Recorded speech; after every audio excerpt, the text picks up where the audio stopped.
Yang kami hormati Bapak dan Ibu SDN Pasir Bui 1. Yang kami hormati guru penggerak atau CGP angkatan 11 Bu Dede Juliani. Puji syukur kepada Allah Subhanahu wa taala yang telah memberikan ribu dan berjuta kenikmatan kepada kita semua sehingga kita bisa berkumpul pada siang hari ini. Salawat beserta salam mari kita limpahkan junjungan kita kepada baginda besar yang Habibina wa Syarifina wa Maulana Muhammad Sallallahu Alaihi Wasallam, yang mana telah membawa kita semua dari zaman yang begitu gelap hingga ke zaman yang penuh dengan teknologi seperti pada siang hari ini. Baik, di sini sebagai moderator akan menyampaikan susunan acara. Yang pertama pembukaan, yang kedua sambutan dari Bapak Kepala Sekolah SD Pasir Bui 1, yang ketiga penyampaian materi yang akan disampaikan oleh guru penggerak, yang keempat atau yang terakhir penutup atau doa. Untuk mempersingkat waktu, mari sama-sama kita buka acara ini dengan mengucapkan basmalah. Bismillahirrahmanirrahim. Selanjutnya sambutan Bapak Kepala Sekolah SD Pasir Bui 1, kepadanya kami persilakan. Bismillahirrahmanirrahim. Assalamualaikum warahmatullahi wabarakatuh. Waalaikumsalam warahmatullahi wabarakatuh. Hamdan wa syukurillah, amma ba'du. Yang terhormat Bapak dan Ibu Dewan Guru UPT SD Negeri Pasir Bui 1. Terima kasih Bapak Moderator Pak Sodirin yang telah memberikan waktunya pada saya untuk memberikan sambutan. Dan lupa juga yang kami banggakan Bu Dede selaku calon guru penggerak. Pertama-tama marilah kita panjatkan puji dan puja syukur kepada Allah Subhanahu wa taala yang mana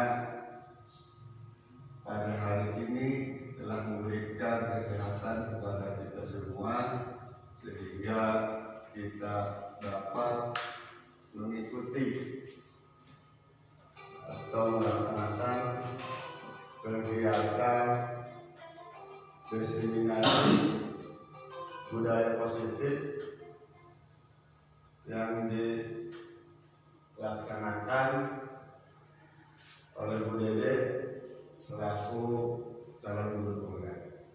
Salawat dan salam mari kita limpahkan kepada baginda kita yaitu Nabi besar Muhammad sallallahu alaihi wasallam. Bapak dan Ibu yang saya hormati, tentunya kita patut bersyukur bahwasanya di sekolah kita sudah ada satu orang guru yang mana dimaksud calon guru penggerak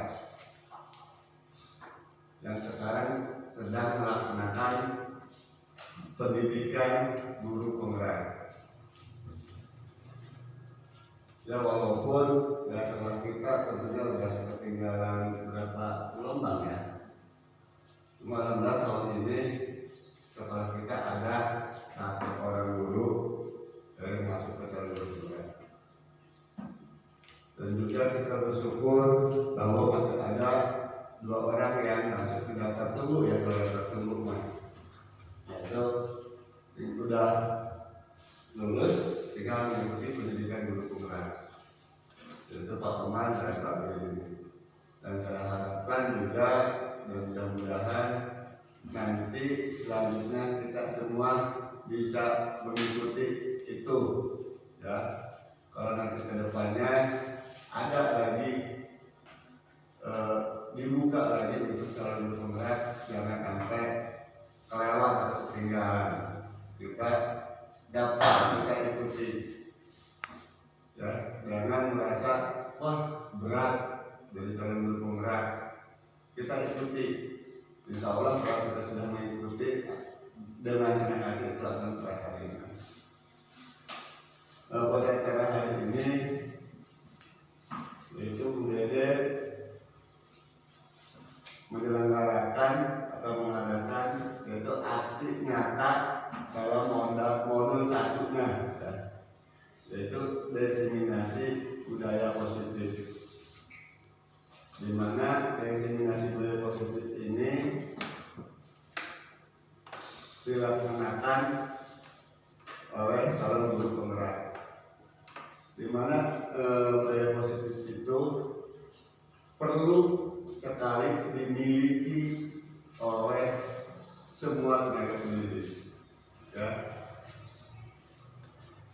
Jadi itu maka dengan itu mari kita simak dan dengarkan apa yang akan disampaikan oleh Bu Dede sampai selesai, karena ini semua bukan keuntungan buat Bu Dede saja, ya, maksudnya bukan hanya buat Bu Dede tapi buat kita semua, ya, untuk sebagai pembelajaran dan kedepannya sekolah kita yaitu UPT SD Negeri Pasir Bulu 1 bisa melaksanakan hal-hal tersebut, ya, atau budaya positif ini.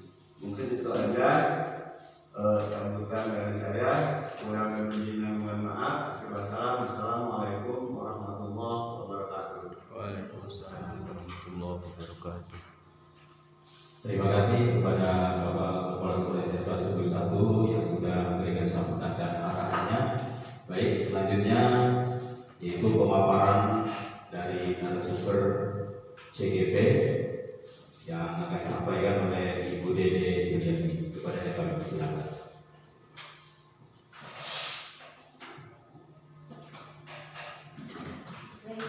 Sebelumnya izin berdiri ya Bapak Ibu.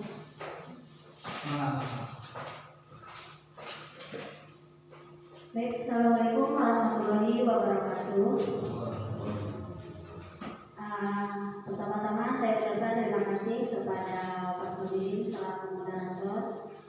Yang kedua, yang saya hormati Bapak Kepala Sekolah UPT SDN Pasir Bulu 1, Bapak Dede Sulaiman SPD, serta rekan-rekan guru UPT SDN Pasir Bulu 1 yang tidak bisa saya sebutkan satu persatu, namun tidak mengurangi rasa hormat saya kepada Bapak Ibu semua. Baik Bapak Ibu, langsung saja ya, karena tadi acara sudah dibuka, kemudian sudah diberikan sambutan juga oleh Bapak Kepala Sekolah. Alhamdulillah hari ini Bapak Kepala Sekolah bisa membersamai kegiatan aksi nyata saya di modul 1 Bapak Ibu ya, yaitu tentang diseminasi budaya positif di UPT SDN Pasir Bulu 1. Nah, aksi nyata ini Bapak Ibu ini bukan bermaksud untuk saya mengajari Bapak Ibu ya. Saya yakin Bapak Ibu guru sudah lebih berpengalaman daripada saya. Tetapi mungkin karena saya di sini yang mendapat kesempatan pertama untuk mengikuti pendidikan guru penggerak, sehingga saya di sini harus melakukan aksi nyata berupa diseminasi atau pengimbasan pemahaman yang saya pelajari selama saya mengikuti pendidikan guru penggerak, khususnya di modul 1. Nah, selanjutnya punya. Baik Bapak Ibu, di dalam kegiatan guru penggerak ini saya alhamdulillah difasilitasi oleh Bapak fasilitator yaitu Bapak Arif Nugroho SPD. Kemudian saya juga dibimbing oleh Ibu Rodiah MPD selaku pengajar praktik. Nah, dan saya juga termasuk kepada calon guru penggerak angkatan 11. Nah, alhamdulillah di kita juga sudah ada 2 orang ya, Pak Sobirin dan Pak Oman. Insya Allah nanti juga akan seperti ini ya Pak ya. Jadi kita di sini saling berbagi pengalaman saja. Baik, selanjutnya. Baik Bapak Ibu, supaya tidak tegang ya. Jadi salah satu budaya positif yang pertama ini aura ya, aura positif dari senyuman. Nah, jadi kita kita belajar untuk tersenyum. Caranya bagaimana Bapak Ibu? Silakan Bapak Ibu lihat rekan sebelahnya, ya. Rekan sebelahnya, Pak Sobiri bisa lihat Pak Soebi, bisa melihat Pak Beben, ya. Kemudian dia juga bisa saling melihat ya Bapak Ibu ya. Kita selama 30 detik ini kita coba untuk tersenyum terlebih dahulu. Ya. Silakan Bapak Ibu, hitungan 3 nanti bisa mulai tersenyum ya Bapak Ibu. Tersenyum yang paling manis Bapak Ibu, bohongan ya. Senyum yang paling manis terlihat gigi, tidak apa-apa. Ya 1, 2, 3. Silakan ditengok, ditatap kemana dia juga.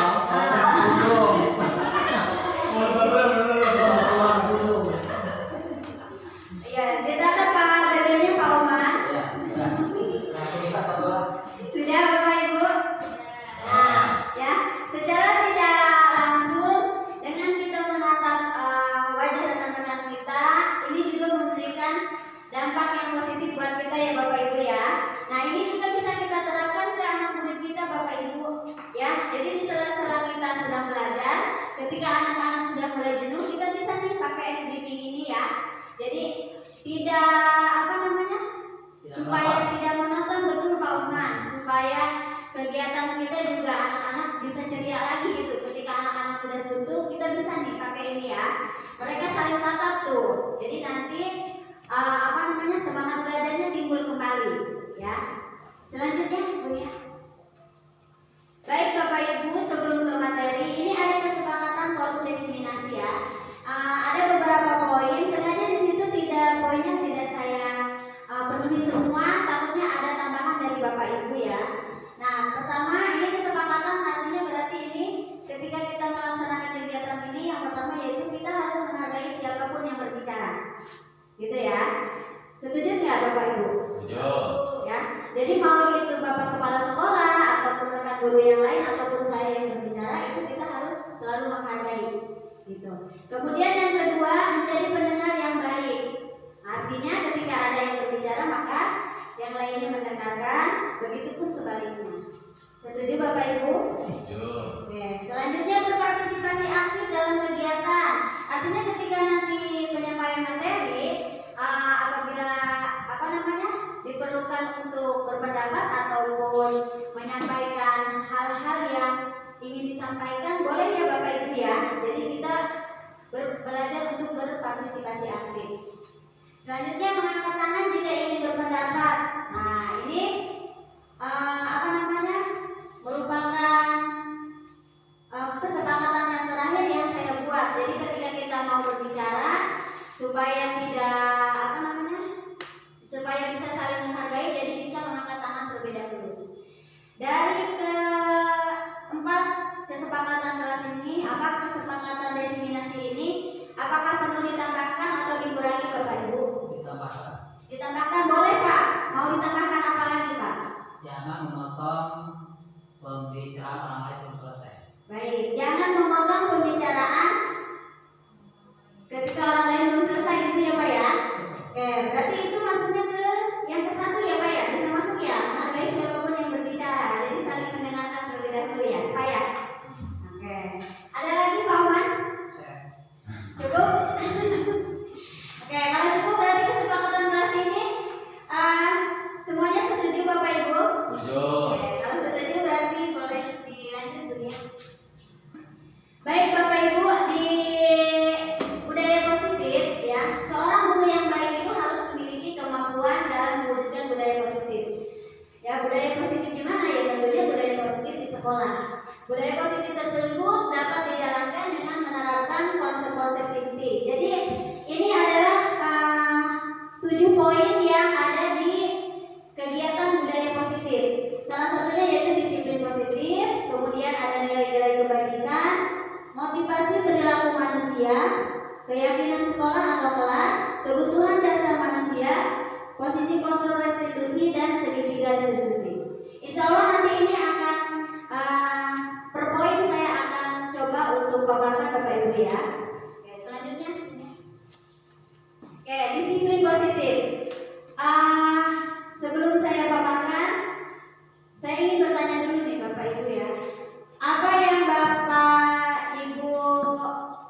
pikirkan ketika melihat kata disiplin positif. Disiplin aja dulu, disiplin. Menurut Bapak Ibu disiplin itu seperti apa? Pak, makan pagi, Pak. Boleh, silakan. Pak Oman, mungkin dari kata disiplin aja, maksudnya disiplin itu seperti apa?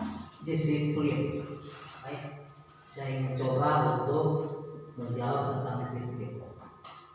Disiplin dalam arti luas itu banyak sekali contohnya, terutama misalkan di dalam dunia sekolah kita. Model peraturan yang telah disampaikan oleh sekolah harus dilaksanakan dengan baik. Ketika misalkan contoh Bapak Kepala Sekolah menyampaikan pembinaan kepada kita semua, masuk jam berapa, pulang jam berapa, itu harus cepat. Begitu. Itu sedikitnya.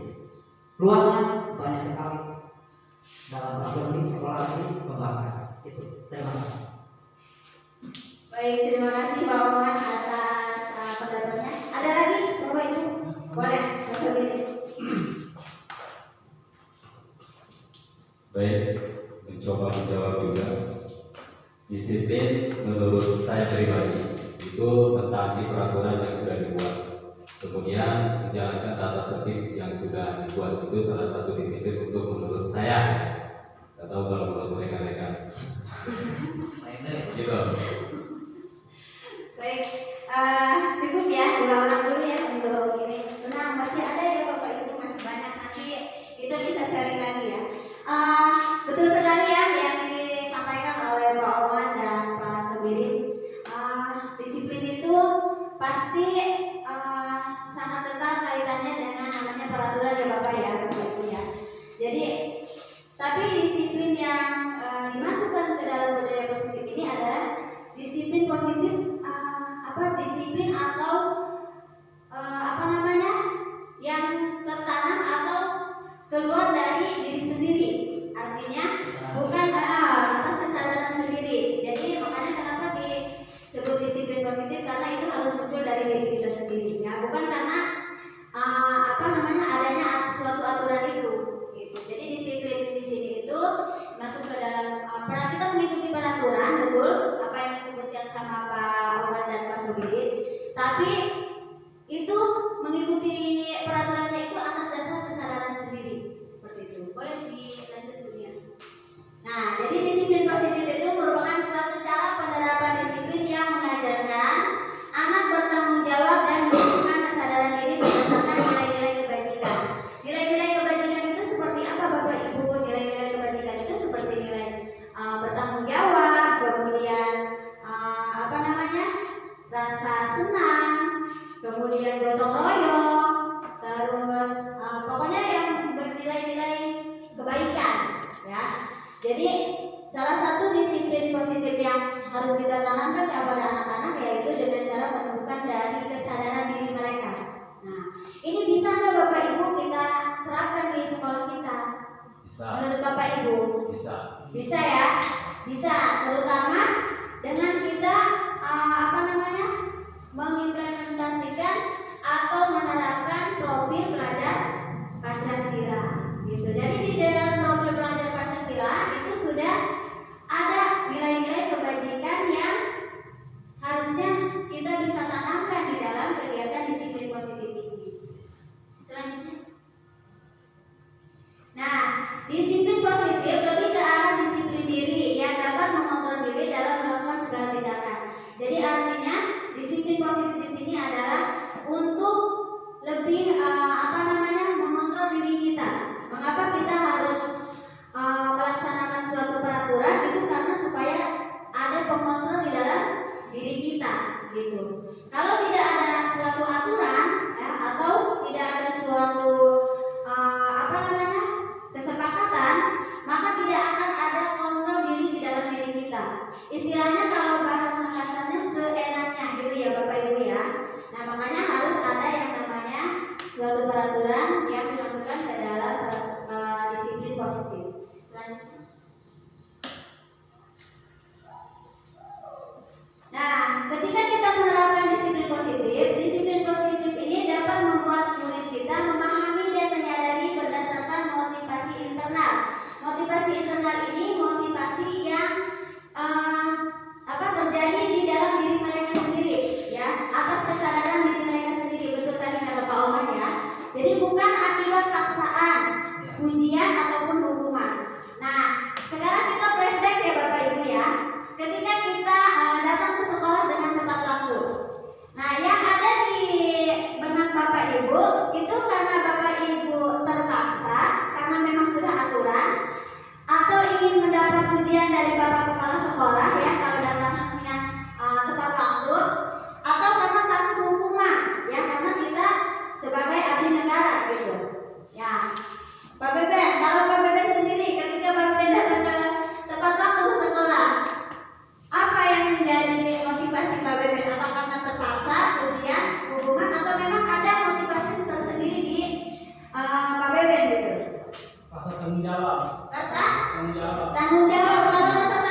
tepat waktu, berarti saya tidak bertanggung jawab, gitu ya.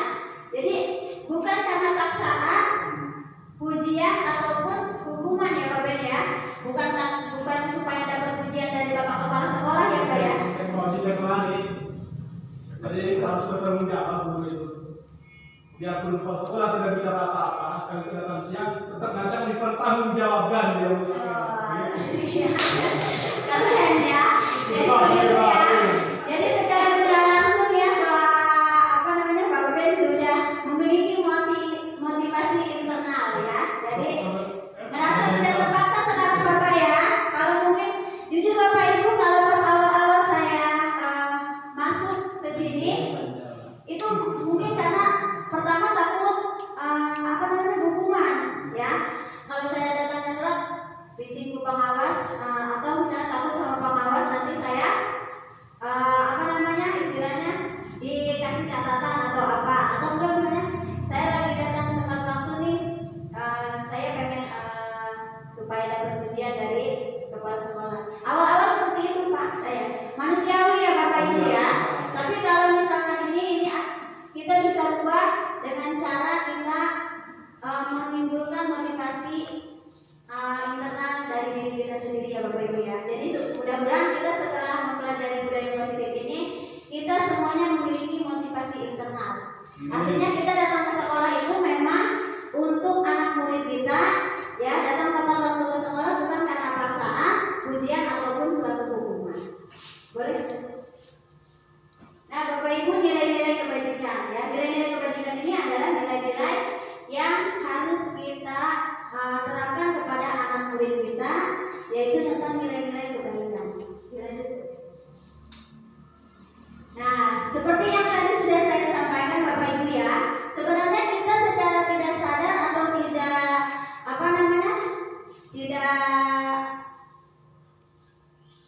tidak sadar dan tidak terasa gitu ya. Sebenarnya kita sudah melaksanakan nilai-nilai kebajikan yang ada di sekolah kita. Karena program belajar Pancasila ini sebenarnya sudah kita masukkan di visi sekolah sebenarnya ya. Kita ingin anak-anak kita itu memiliki profil belajar Pancasila. Nah, secara tidak langsung ketika kita pembelajaran pun kita menerapkan hal-hal ini ya, beriman, bertakwa kepada Tuhan Yang Maha Esa. Dengan cara apa? Bapak Ibu ketika mulai pembelajaran berdoa kan? Nah, membimbing anak-anak untuk berdoa itu termasuk kepada menerapkan nilai-nilai kebajikan ya. Kemudian mandiri. Ketika anak-anak kita kasih tugas secara mandiri, itu sudah melatih mereka untuk memiliki nilai-nilai kebajikan mandiri.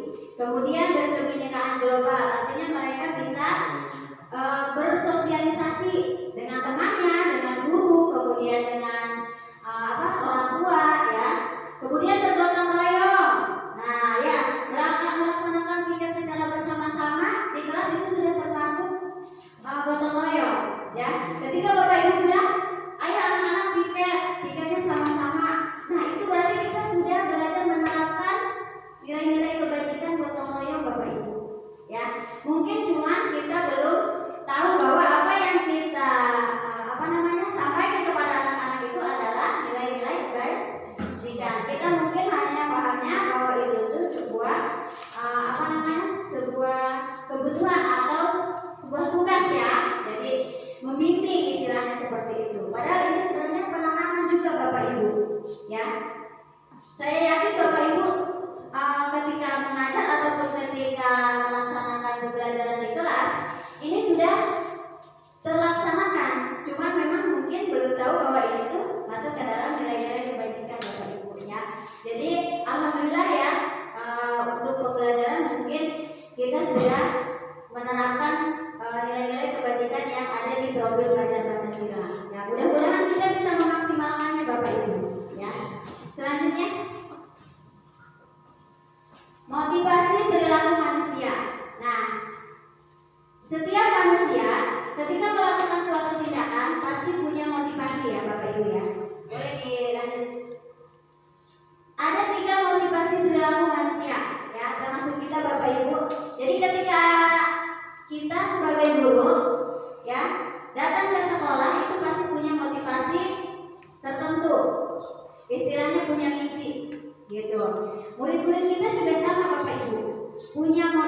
motivasi mereka. Nah, pertama motivasi perilaku manusia itu satu untuk menghindari ketidaknyamanan atau hukuman. Contohnya Bapak Ibu, ketika kita datang tepat waktu ke sekolah, itu motivasi kita itu apa?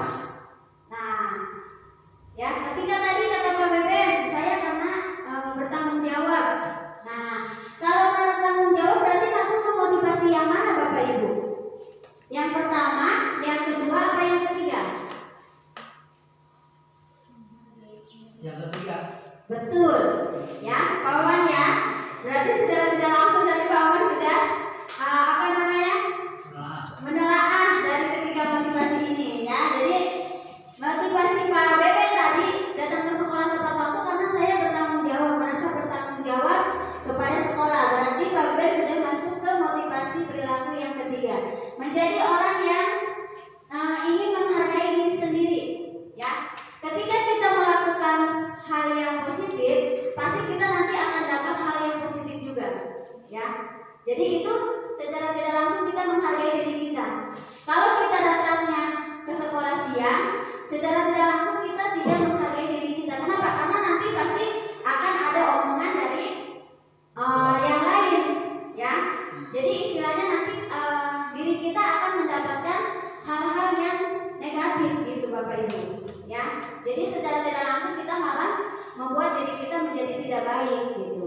Kemudian kalau untuk yang menghindari ketidaknyamanan atau hukuman, contohnya seperti ini. Ketika datang nih, saya harus datang tepat waktu, takutnya nanti saya ditegur sama kepala sekolah.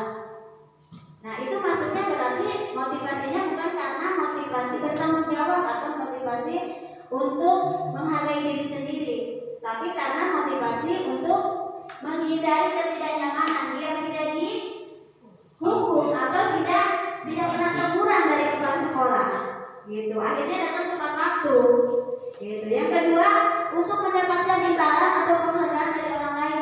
Kalau misalkan ini ada yang istilahnya kalau bahasa Sunda mah hayang ka alem gitu tanya.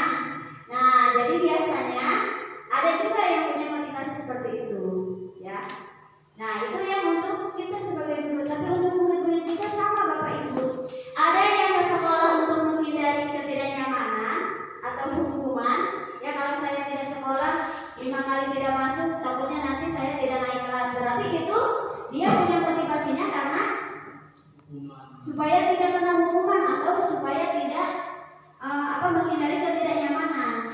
Kemudian untuk mendapatkan imbalan atau penghargaan dari orang lain, contohnya dari guru ya. Jadi ada anak nih tiba-tiba misalnya dia bisa mengerjakan tugas kalau misalnya ada imbalannya. Kemudian kalau misalnya dia nanti dapat suatu penghargaan, baru anak itu mau mengerjakan tugas gitu. Jadi punya motivasinya karena ingin dapat imbalan. Nah motivasi dari ketiga motivasi yang baik ini adalah motivasi yang ketiga ya. Jadi Pak Beben sudah punya nih Pak bekalnya ya. Jadi bekalnya untuk motivasi ini Pak Beben sudah di motivasi yang ketiga. Alhamdulillah ya Bapak Ibu ya. Mudah-mudahan semuanya ya Bapak Ibu ya, bukan hanya Pak Beben, kita juga harus punya motivasi yang yang didasari oleh karena kita ingin menghargai diri kita sendiri. Selanjutnya, nah keyakinan sekolah atau kelas. Kenapa keyakinan sekolah Bapak Ibu, bukan peraturan sekolah? Ada yang mau berpendapat? Kenapa keyakinan sekolah atau kelas? Ya keyakinan kelas nih, bukan peraturan kelas. Kalau dulu kan peraturan ya. Nah kenapa? Kenapa sekarang ketika kurikulum merdeka sekarang implementasinya ke keyakinan kelas? Baik, saya menjawab. Boleh. Saya bisa lagi ya. Bapak apa Pak? Namanya kita sharing ya. Baik, saya akan mencoba lagi untuk yang kedua kalinya. Mudah-mudahan yang ketiga ada. Untuk pernah dulu ya, sebelum ada kurikulum merdeka itu yang ada peraturan sekolah. Ya, kemudian untuk tahun ini ya kurikulum merdeka ada yang dikatakan dengan keyakinan sekolah atau kelas. Selama saya melihat, selama saya mempraktekkan kepada si anak, itu yang dimaksud yang kegiatan sekolah atau kelas itu dibuat oleh si anak. Misalkan contoh, kamu coba peraturannya atau keyakinannya kamu di mana? Nah, ini kelompok di mana? Kelompok di mana? Kalau misalkan buang sampah di mana? Pada tempatnya. Kemudian masuk jam berapa?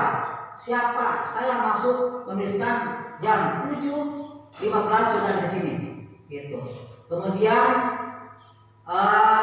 tentang jalur pikir ini ditentukan oleh siapa? Ini Pak ini. Oke, siap. Yang penting kalian yakin bahwa ini yang ditentukan oleh kalian. Ya. Jadi kita buatkan susun ya keyakinan sekolah itu kelas itu sedemikian rupa sehingga ketika si anak melanggar itu berarti melanggar keyakinan diri sendirinya. Itu yang dapat saya sampaikan Ibu Dede ya. Mungkin belum puas ya atau belum puas itu silakan ya yang lain bisa menambahkannya. Terima kasih. Baik Bapak Ibu, boleh tepuk tangan buat Pak Oman Bapak Ibu. Ada lagi Bapak Ibu yang ingin berpendapat? Apa cukup? Cukup ya. Oke, terima kasih ya Pak Oman ya. Namanya kepuasan itu tidak boleh ya Pak ya, tidak boleh puas ketika kita belajar Bapak Ibu ya. Jadi kepuasan itu hanya untuk hal-hal yang memang sekiranya bukan untuk berkaitan dengan mencari ilmu ya. Jadi mencari ilmu itu tidak boleh puas Bapak Ibu ya.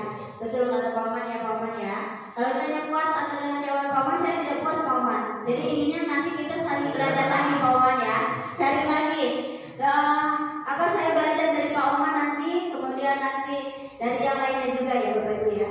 Nah, kenapa keyakinan kelas atau keyakinan sekolah bukan peraturan? Nah, kalau peraturan itu sifatnya satu arah Bapak Ibu. Artinya satu arah itu biasanya kita yang membuat, anak-anak harus mematuhi. Jadi sistemnya istilahnya kalau seperti itu anak-anak itu akan merasa terpaksa karena sistemnya satu arah Bapak Ibu. Satu arah betul.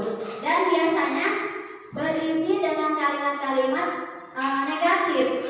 Nah, keyakinan kelas atau sekolah ini dibuat atas dasar keyakinan yang mereka yakini, ya, dengan melibatkan atau memasukkan nilai-nilai kebajikan yang tadi ke dalam kalimat di keyakinan kelas atau sekolah.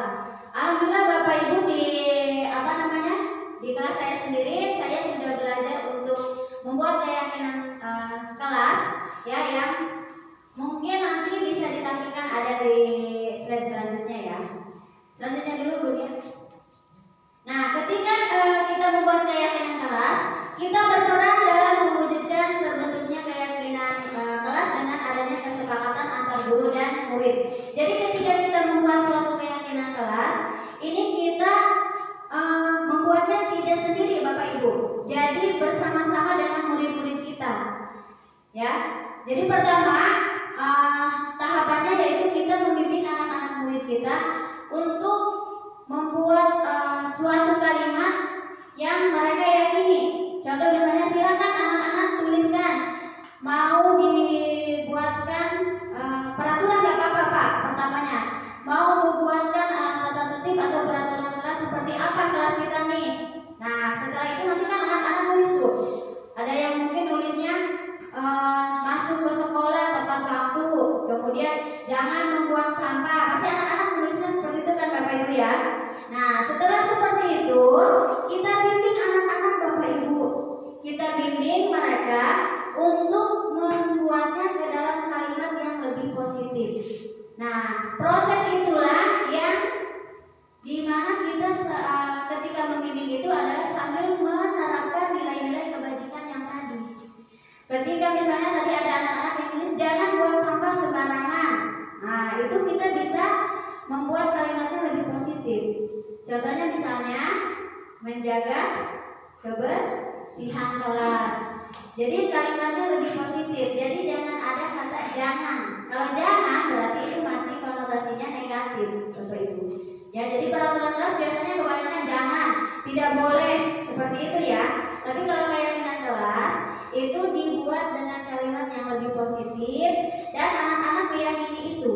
Ya, datang tepat waktu ke sekolah. Misal datang jam 7.30, 15 menit sebelum masuk harus sudah datang, kan seperti itu. Nah, bisa kita langsung tuliskan di situ, berarti maksudnya kan disiplin waktu. Kita tulis di situ di atasnya disiplin waktu. Kalau disiplin waktu berarti sudah masuk ke dalam yang tadi, datang tepat waktu, kemudian bisa pulang dengan tepat waktu, seperti itu ya Bapak Ibu ya. Selanjutnya ini.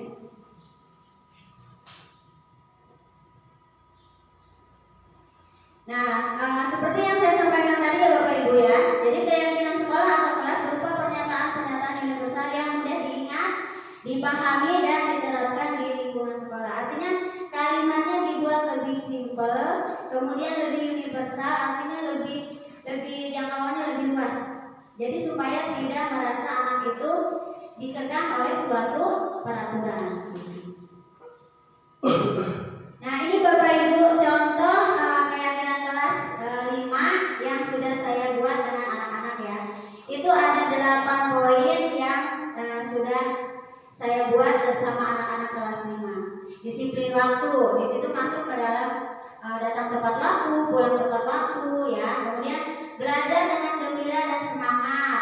Nah, jadi ketika anak-anak datang ke sekolah, mereka harus datang dengan rasa gembira, dengan tadi ya motivasi yang timbul dari diri mereka gitu ya. Jadi ada 8 poin ya Bapak Ibu ya yang sudah saya buat. Nah, keyakinan kelas itu setiap anggota kelasnya perlu belajar, perlu senang. Itu contoh-contoh katanya ya.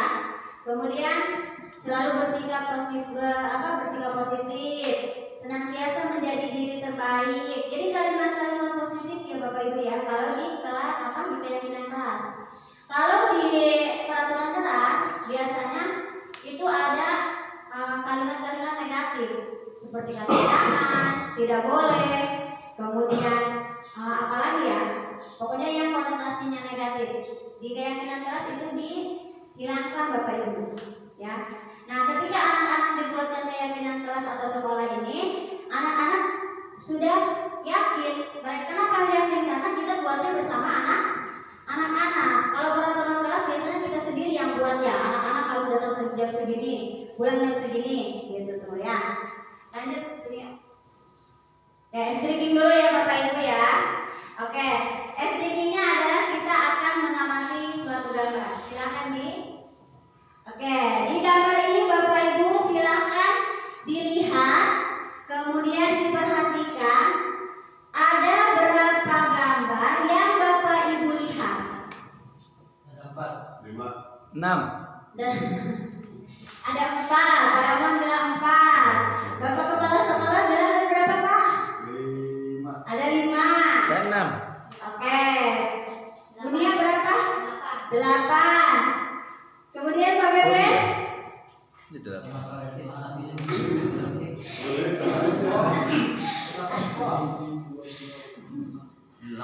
Benar. 6. Apa kalau Pak Mimi? Berapa Pak? 5. Oke.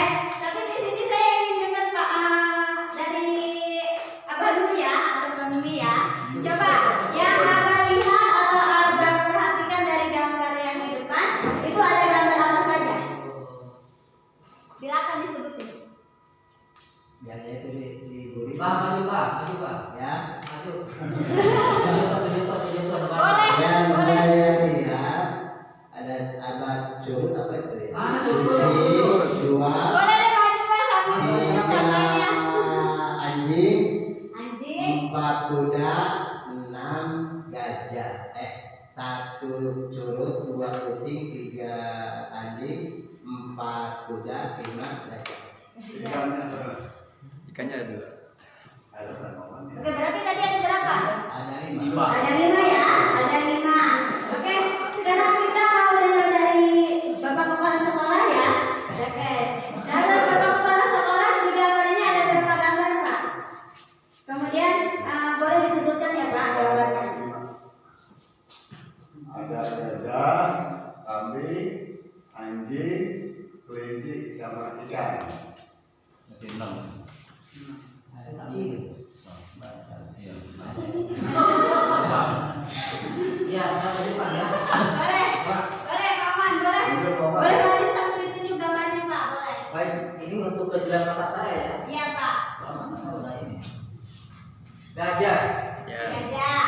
Ini kuda, Udah. ini gogok ya. Ya. Ini kucing, ini tikus. Itu yang jelas yang dilihat oleh mungkin semuanya melihat ya ini. Ya. Ya, Pak Sobirin. Boleh, boleh, Pak. Ambilan jadi Boleh. supaya lebih dekat kalau depan. Baik, saya juga sama seperti Kauman ya, maju ke depan, menyampaikan yang saya amati. Ya. Nah, yang pertama saya amati ini gambar ikan ya, Ya, Bapak dan Ibu ya. Gambar ikan, kemudian yang besar gambar gajah, Ya. kemudian gambar kuda, Ya. kemudian gambar anjing, 4, ini kucing ya, 5, dan ini tikus. 6. Ya, mungkin itu. Lebih banyak satu ya. Ya, ini ikan ini. Makanya Kalau pengamatan saya, Terus satu lagi. satu lagi yang mana nih Pak? Itu lah ya. Itu nomor Yang ini. 2. lalai. Yang ini. Lalai. Ya ini. Ini ikan. Hiu. Ya. Selanjutnya dikembalikan yang membuat ya. Satu lagi penyu itu. Kura-kura. Oke, baik Ibu Bapak Ibu ya. Ada berapa pun tadi gambarnya ya, ada yang menyebutkan 5, 6, kemudian ada yang 7. Mas ini juga setelah maju tadi ini ya, berubah lagi. 9, kemudian 9 mau maju dulu dunia. Ya, maju supaya jelas. Boleh. Takutnya penasaran yang jawab 5 dunia boleh. Sama sebut dia. Sebutnya agak angka aja. Oke, menurut dia di sini penglihatannya ada 8. Yang pertama ini ikan, kedua ikan, ini kura-kura, ini gajah, ini kuda, ini anjing, ini kucing, ini tikus. Ya. Seperti itu. Ya, semuanya. Baik, tepuk tangan buat Bapak Ibu semuanya ya. Iya, tayang itu apa tuh yang putih ya? Yang mana Pak? Gambar itu ke atas. Ini. Ke atas. Ini. Apa itu ya? Itu urat.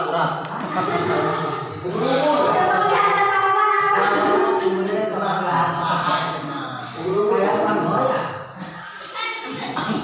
Baik Bapak Ibu, jadi dari screening ini ya, tadi kita mengamati gambar ini, bukan benar atau salah ketika kita menyebutkan gambar ini ada berapa, ya. Tapi ini adalah tergantung kepada diri kita sendiri Bapak Ibu. Pandangan kita terhadap suatu bayangan atau suatu gambar ini ya Bapak Ibu ya. Kalau misalnya nih tadi dunia 8, budanya 8, tapi kalau misalnya kata Bapak Kepala Sekolah saya melihatnya cuma 6. Nah ya, jadi itu tergantung kepada diri kita sendiri Bapak Ibu. Kita yang yang punya kontrol terhadap diri kita sendiri gitu. Jadi ya, misalnya Pak Oman bilang juga tadi, Pak Birin apa ada tadi katanya ikan yang mana Pak, yang mana Kak? Karena Pak Sobirin nggak lihat gitu ya, nggak mengamati.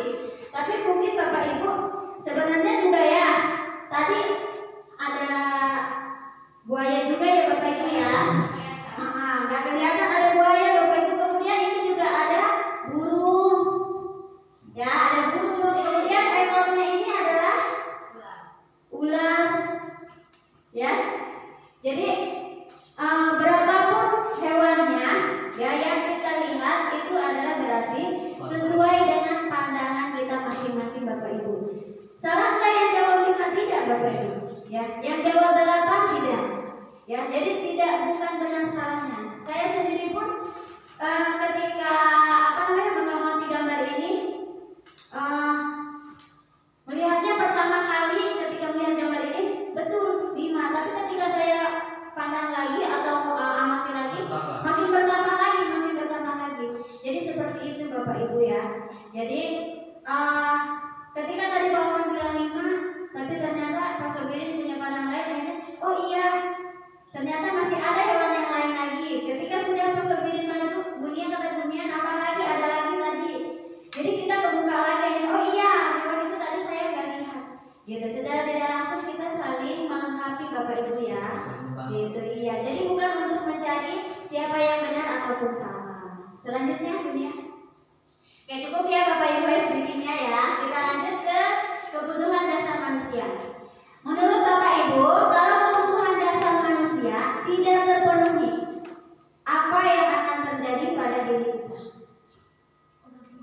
kurang semangat. Apalagi Bapak Ibu? Mati. Mati.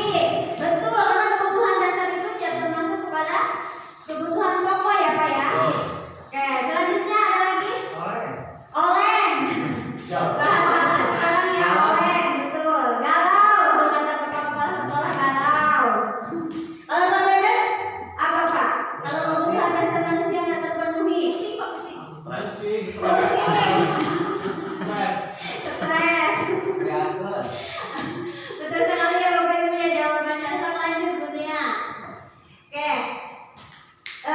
Ada pernyataan Bapak Ibu, ketika seorang murid melakukan suatu perbuatan yang bertentangan dengan nilai-nilai kebajikan atau melanggar peraturan, sebenarnya itu adalah karena mereka gagal memenuhi kebutuhan dasar mereka. Kebutuhan dasar itu ada berapa Bapak Ibu? Boleh di next. Selanjutnya. Nah ini Bapak Ibu, ya sebenarnya kebutuhan dasar manusia itu ada 5. Pertama, kebutuhan untuk bertahan hidup. Contohnya apa? Butuh makan, butuh minum, kendaraan, jajan, betul. Ya, itu adalah masuk ke bertahan hidup. Ya, bagaimana kalau salah satu kebutuhan ini tidak terpenuhi? Ya tadi kata Pak Omar, oleng.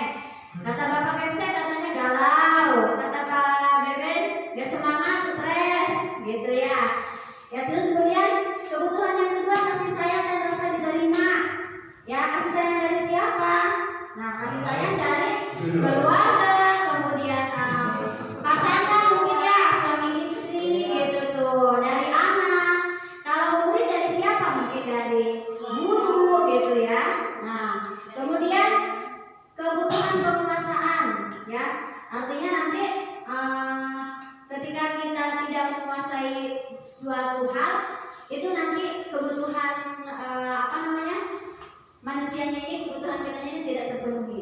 Kebebasan, yang terakhir adalah kesenangan. Ya, selanjutnya Bunia. Ada studi kasus nih Bapak Ibu nih ya. Ini ada contoh kasus Ibu Julaika. Guru wali kelas 9 sedang bingung menghadapi ulah salah satu murid di kelasnya. Bisa sambil dibayangkan ya Bapak Ibu ya. Nah, kemudian Tommy, jadi namanya Tommy. Ibu Julaika ini katanya guru wali kelas 9, wali kelasnya Tommy. Beberapa anak telah mengeluhkan Tommy yang seringkali meminta bekal makan siang mereka dengan paksa. Jika Anda menghadapi situasi seperti Ibu Julaika, apa yang akan Anda lakukan? Jadi menurut Bapak Ibu, ketika ada murid seperti Tommy di kelas Bapak Ibu, apa yang akan Ibu Bapak lakukan? Sebenarnya Tommy ini kebutuhan dasar apa yang tidak terpenuhi dari Tommy ini? Tadi kan ada 5 ya kebutuhan dasar ya. Nah, iya. Jadi apa ini? Pertama, kasih sayang. Kasih sayang. Kenapa bisa menyebutkan kasih sayang dunia? Karena kan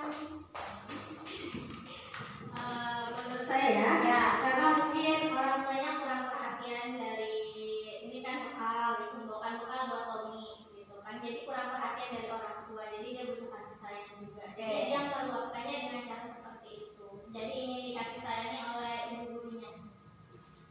ya berarti kebutuhan kasih sayang ya yang belum terpenuhi kalau menurut dunia. Kalau menurut ya Bapak Ibu yang lainnya, selain kebutuhan kasih sayang, Tommy ini berarti dalam kasus ini apa?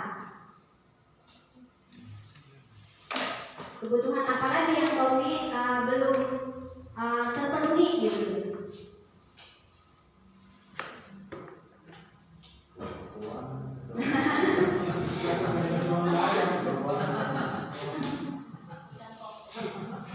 Mau tahu jawabannya Bapak Ibu?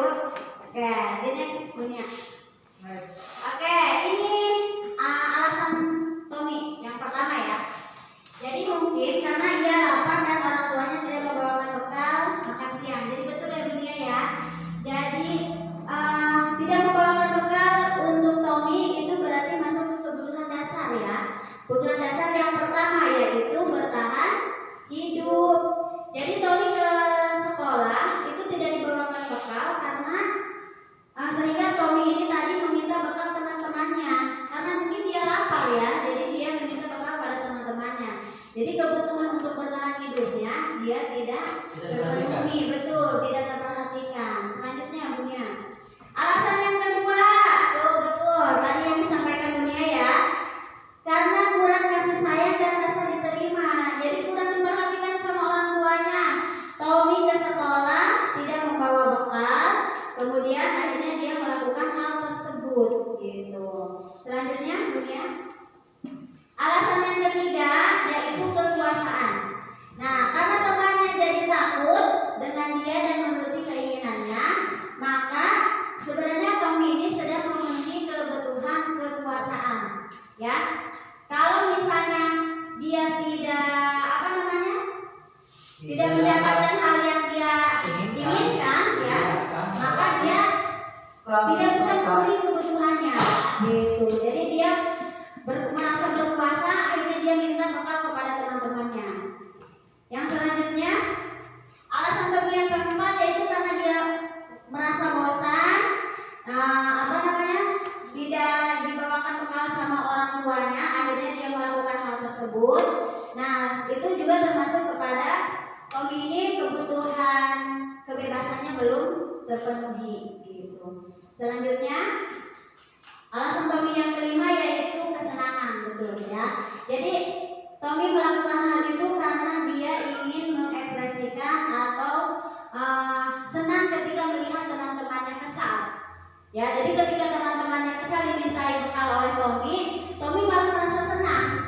Ya, mungkin Bapak Ibu di kelas juga, ya sering ada yang seperti ini anak-anaknya. Ada. Ya, ada ya Pak ya. Kalau Bapak Ibu ya, mungkin di kelas nih ada nih anak yang biasanya cari perhatian terus ya. Bentar-bentar Bapak, bentar-bentar Ibu. Nah, itu berarti kebutuhan apa yang belum terpenuhi dari anak-anak itu? Perhatian. Betul. Jadi mungkin di rumahnya kurang perhatian, jadi sehingga mencari perhatian dari orang lain. Kalau di sekolah berarti ke gurunya, gitu tuh, ke temennya. Ya. Kemudian ada anak yang nakalnya ya sampai membuat istighfar Bapak Ibu gurunya ya, gitu. Nah, berarti senangnya main aja, berarti anak itu merasa bosan. Mungkin di rumah dia terlalu dibelenggu. Iya, terbelenggu gitu ya. Jadi merasa tidak bebas ketika di sekolah, tidak jauh dari pengawasan orang tua, dia merasa bebas. Gitu ya Bapak Ibu ya. Jadi kita tidak bisa menyalahkan anak murid kita Bapak Ibu ketika anak murid kita nakal, ketika anak murid kita mencari perhatian kepada kita. Yang kita harus telaah adalah berarti murid kita ini masih kebutuhan dasarnya ada yang belum terpenuhi. Seperti itu ya. Kita pun sama mungkin Bapak Ibu ya. Tidak pasti dari kelima kebutuhan ini ada yang belum terpenuhi. Entah itu kebutuhan kekuasaan, kemudian kesenangan, ya. Nah, Pak Beben misalnya hari ini kebutuhan kesenangannya yang belum terpenuhi atau misalnya kurang, gitu ya. Jadi gimana caranya nih Pak Beben memenuhi kebutuhan itu? Karena kan harus terpenuhi. Contohnya misalnya lah dengan main HP dulu sebentar, atau misalnya nongkrong dulu sebentar sebelum pulang sekolah supaya merasa senang kembali. Nah, seperti itu Bapak Ibu. Sebenarnya kita ketika melakukan hal-hal itu kita berusaha untuk memenuhi kebutuhan kita. Gitu. Selanjutnya Bunia. Nah, ini posisi kontrol restitusi Bapak Ibu. Sekarang saya ingin Bapak Ibu membayangkan di tangan Bapak Ibu, boleh Bapak Ibu diangkat tangannya? Oke, satu ya yang kanan. Bapak Ibu bayangkan, Bapak Ibu itu memegang satu benda atau satu hal yang Bapak Ibu anggap itu adalah hal yang paling berharga, hal penting yang Bapak Ibu punya. Silakan dikepal sekuat mungkin, ya, sekuat mungkin Bapak Ibu kepal. Kemudian saya akan berusaha untuk meminta Bapak Ibu untuk membukanya. Nah, ketika saya meminta Pak Oman contohnya, Pak Oman, ya ketika saya meminta ini sangat berharga ya Pak Oman ya, yang dipegang sama Pak Oman ini berharga. Terus saya bilang nih, Pak Oman, saya boleh minta yang dipegang Pak Oman tidak? Jangan. Oke, Pak Oman jawabnya apa? Tidak boleh. Tidak boleh. Kenapa tidak boleh Pak? sebab ini cuma satu-satunya. Oke, karena ini sebab satu-satunya. Kemudian kalau Bunia, kalau saya minta Bunia membuka kepala tangan Bunia, meminta yang ada di tangan Bunia ini untuk saya. Nah, Bunia bersedia membuka atau tidak? Tidak. Tidak. Kenapa? Karena ini sangat berharga. Oke. Ada yang lain Bapak Ibu? Ada yang bersedia membuka? Kalau misalnya Pak Sobirin, saya minta nih punya Pak Sobirin. Boleh. Boleh tidak? Boleh. Boleh. Alasannya kenapa Pak? Karena barang yang saya pegang ini lebih berharga, tapi di balik yang lebih berharga ini ada yang berharga lagi, yaitu teman saya yang ingin melihat atau mengambil benda tersebut. Oke, jadi ada dua versi ya Bapak Ibu Ada ya. dua versi. Ada yang bersedia, ada yang Iya. tidak ya. Di sini saya merasa terharu ya ketika Pak Sobirin bilang tadi katanya benda ini berharga sebenarnya, tapi katanya ada yang lebih berharga. Ketika teman saya ingin melihatnya atau memintanya gitu ya Pak ya. Jadi sebenarnya membuka atau kita menolak untuk mempertahankan atau membukanya itu tergantung kepada diri kita sendiri Pak. Karena kita yang punya kontrol diri kita sendiri. Ya, ketika tadi Pak Omar, walaupun saya ragu atau bagaimanapun, saya nggak mau karena ini hal yang berharga buat saya. Saya tidak mau membukanya. Berarti Pak Omar mempunyai kontrol diri bahwa hal ini itu sangat bertentangan ketika saya akan membukanya. Ini bertentangan dengan saya. Saya akan tetap mempertahankan ini walaupun mungkin ini dibutuhkan oleh orang lain. Nah, tapi Pak Sobirin tadi katanya ini berharga, tapi ketika ada orang yang membutuhkan ya, seperti teman, ini saya akan buka. Nah, ya, jadi mau dibuka ataupun kita pertahankan, itu adalah hak Bapak Ibu, ya. Karena ini adalah yang punya kontrol adalah diri Bapak Ibu semuanya. Kita yang punya kontrol atas diri kita sendiri Pak, ya. Mau diraih seperti apapun ya, kalau kita memang prinsipnya atau dasarnya tidak mau ya nggak bakal dibuka gitu. Iya. Tapi kalau kita merasa ini kayaknya sepertinya ini lebih bermanfaat untuk orang lain, ya sudahlah saya buka saja, saya kasihkan. Ya seperti yang dilakukan Pak Sobirin tadi. Nah jadi itu adalah kembali kepada diri kita sendiri. Selanjutnya, oke, itu untuk berbicara tadi posisi kontrol untuk diri kita sendiri ya. Selanjutnya posisi kontrol itu sebenarnya ada 5 Bapak Ibu. Pertama, terutama kita sebagai guru ya. Pertama, guru sebagai penghukum, ya. Kedua, guru sebagai pembuat merasa bersalah. Ketiga, guru sebagai teman. Keempat, guru sebagai pemantau. Yang kelima, guru sebagai manajer. Menurut Bapak Ibu, sekarang posisi Bapak Ibu sebagai guru ada di posisi kontrol yang mana? Kalau Pak Suhemi, Abah merasa ada posisi Abah itu di posisi kontrol yang mana sebagai guru Abah? Pemantau. Oke. Kalau Pak Beben? Teman. Sebagai teman. Jadi memperlakukan murid-murid sebagai teman begitu ya Pak. Kalau Pak Sobirin yang mana Pak? Manajer. Sebagai manajer. Pak Omar? Penghukum. Penghukum. Kalau Bunia? Kalau milih sih. Kalau milih. Ya, nomor 3 iya. Nomor berapa? Nomor 3 iya. Sebagai teman ya? Sebagai teman ya. Ya. Kadang-kadang sebagai penghukum ya. Ya. Sama-sama Semuanya itu Bapak. Kalau Bapak kepala sekolah sendiri Pak, ya Bapak merasa Bapak itu sebagai yang mana? Membuat rasa bersalah. Salah Pak. Oke baik Bapak Ibu ya. Sama Bapak Ibu ya.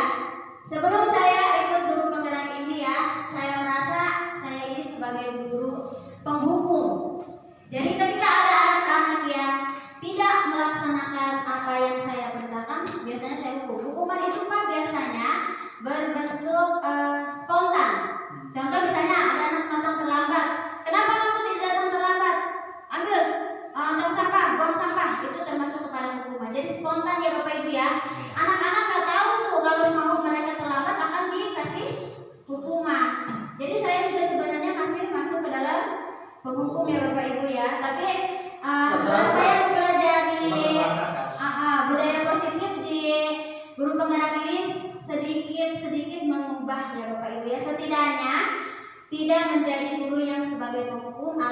membuat merasa bersalah kepada anak. Yang paling ini tuh yang membuat merasa bersalah Bapak Ibu ya, karena ini akan membuat mental anak menjadi down Bapak Ibu ya. Jadi bagaimana mereka punya semangat belajar kalau mereka mentalnya saja sudah tidak sehat, sudah tidak terjaga. Dari kelima posisi kontrol ini yang paling bagus adalah posisi manajer. Posisi manajer ini seperti apa? Posisi manajer ini posisi yang ketika anak berbuat salah, kita melakukan tindakan untuk memperbaiki kesalahan itu dengan beberapa tahapan. Nanti ada Pak di segitiga restitusi. Nah, selanjutnya ini. Nah ini ya Bapak Ibu ya, ini contoh-contoh kalimat ya. Jadi penghukum itu kalau kamu tidak melakukan, awas ya, rasakan. Nah jadi kata-kata yang seperti itu ya. Terkadang saya juga masih seperti itu ya Bapak Ibu ya. Kalau awal-awal sebelum mengikuti guru penggerak ini. Sekarang saya meminimalisir hal-hal tersebut Bapak Ibu ya. Semoga kita juga sama ya Bapak Ibu ya semuanya ya. Jadi lebih membudayakan hal-hal yang lebih positif kepada anak murid kita ya. Kemudian kalau yang tadi ada yang menjadi pemantau ya, siapa tadi ya? Pak Mimi ya, Pak Mimi. Kalau pemantau ini biasanya akan langsung menanyakan, kamu kenapa datang telat? Kamu tahu kan peraturannya? Jadi langsung menanyakan kepada peraturan gitu. Nah kalau koleksi manajer tadi yang Mas Sobirin pilih tuh, kita bisa dengan mengajukan beberapa pertanyaan. Contohnya, kita kan sudah dibuat keyakinan kelas. Apa yang kita yakini? Apa yang bisa kita kamu kerjakan untuk memperbaiki masalah ini? Seperti itu Bapak Ibu ya. Jadi ini contoh-contoh kalimatnya ya Bapak Ibu ya. Selanjutnya Bu ya. Nah posisi kontrol restitusi ya. Di antara kelima posisi ini tadi sudah saya bilang bahwa posisi yang paling baik adalah posisi manajer.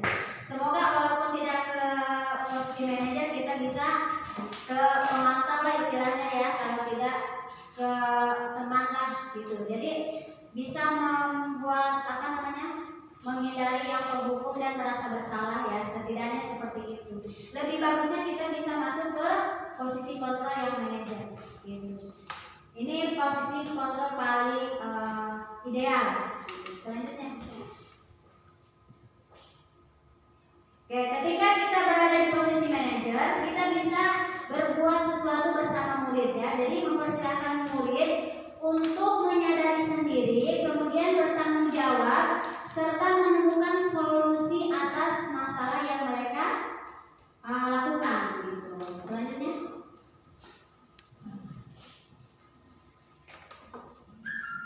Nah, selain itu posisi kontrol restitusi sebagai manajer itu mengacu pada menjadikan murid sebagai manajer dirinya sendiri sehingga dapat tercipta identitas positif pada diri murid. Jadi ketika kita menerapkan posisi kita sebagai manajer, murid juga nanti akan menjadikan murid itu sebagai manajer dirinya sendiri gitu. Jadi mereka akan mengontrol diri mereka sendiri. Kenapa mereka berbuat seperti itu? Mereka mencari permasalahannya sendiri, kemudian mereka juga akan mencari solusinya sendiri. Tentunya dengan bimbingan kita sebagai guru. Selanjutnya. Nah ini ya posisi manajer itu bisa kita laksanakan dengan kita melaksanakan segitiga restitusi. Apa itu segitiga restitusi? Segitiga restitusi itu adalah tahapan dalam menyelesaikan masalah anak dengan 3 tahapan. Pertama, menstabilkan identitas. Kedua, validasi tindakan yang salah. Ketiga, menanyakan keyakinan. Contoh menstabilkan identitas yaitu misalnya kenapa kamu berbuat seperti itu? Nanti anak menjawab tuh, kenapa? Jadi kita mengulik dulu kenapa anak berbuat seperti itu. Kemudian dilanjut dunia, stabilkan ya. Kemudian setelah itu kita akan belajar menggeser identitas gagal ke arah identitas sukses. Baik yang tadi kamu lakukan dulu juga pernah ibu lakukan. Jadi seperti itu. Ya, jadi berbuat salah itu hal yang manusiawi. Setiap orang pasti pernah berbuat salah. Jadi ketika kita berbicara seperti itu, kita belajar untuk menstabilkan identitas. Ketika anak menggebu-gebu karena takut atau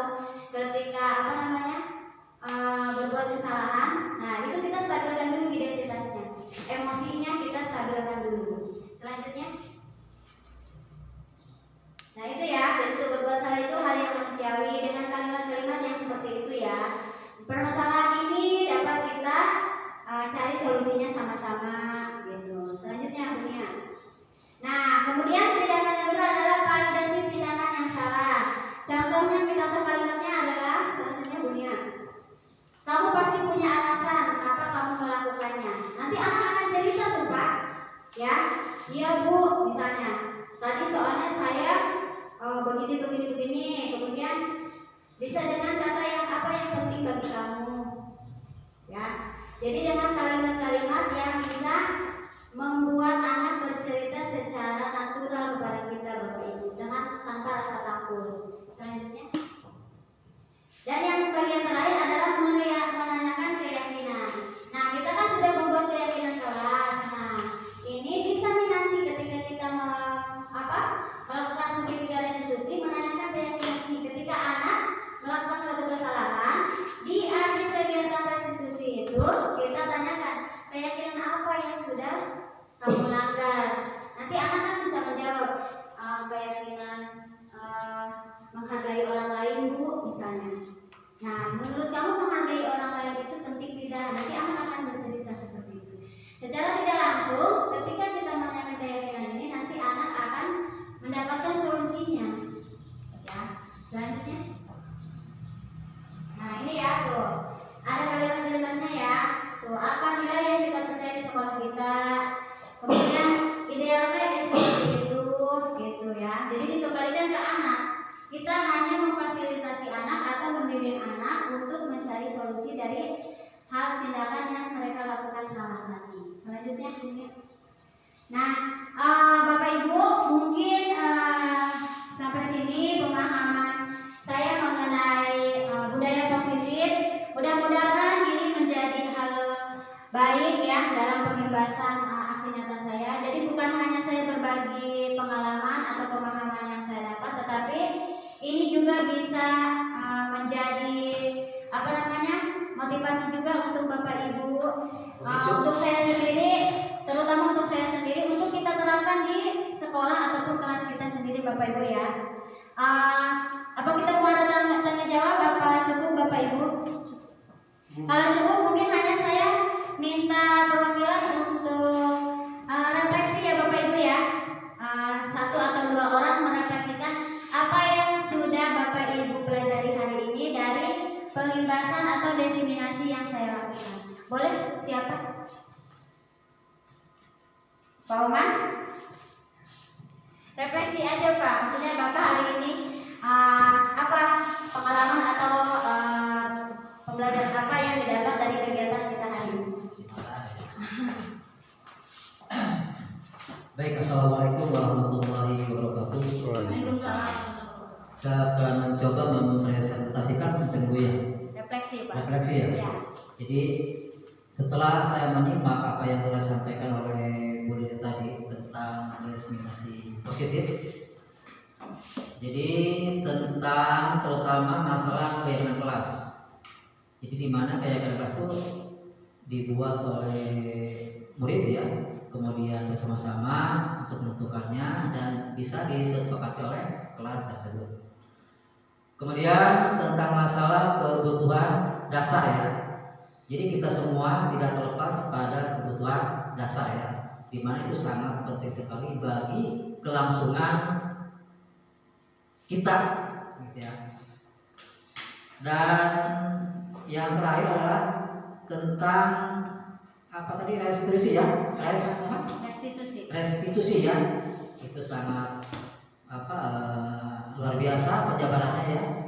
Jadi mudah-mudahan kita bisa mengaplikasikannya di kelas kita atau umumnya di sekolah kita. Itu mungkin yang dapat saya sampaikan tentang penyimakan yang telah disampaikan tadi. Satu dengan wabillahi taufiq. Assalamualaikum warahmatullahi wabarakatuh. Waalaikumsalam. Waalaikumsalam warahmatullahi wabarakatuh. Masih ada apa cukup Bapak Ibu? Boleh ya? Pak Sodiri setelah ini. Belajar.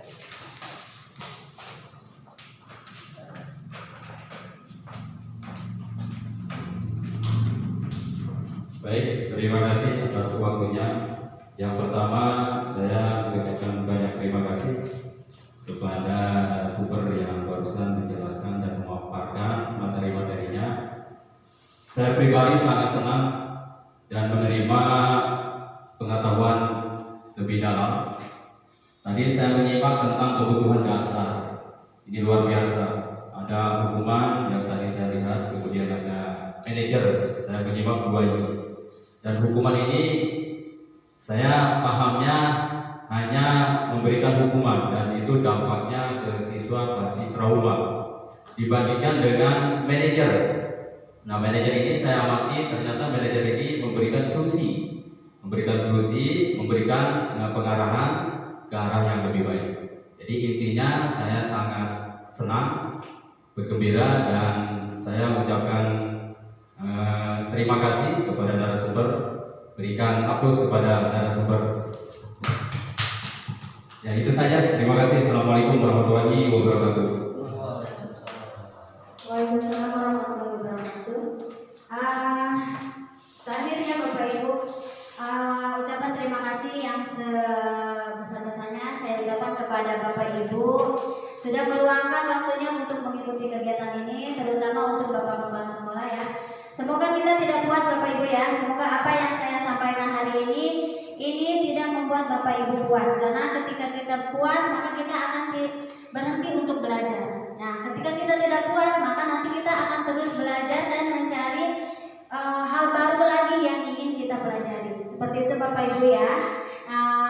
Tetap optimis, terus bersemangat untuk membudayakan positif di sekolah kita khususnya. Akhir salam saya kembalikan kepada moderator. Assalamualaikum warahmatullahi wabarakatuh.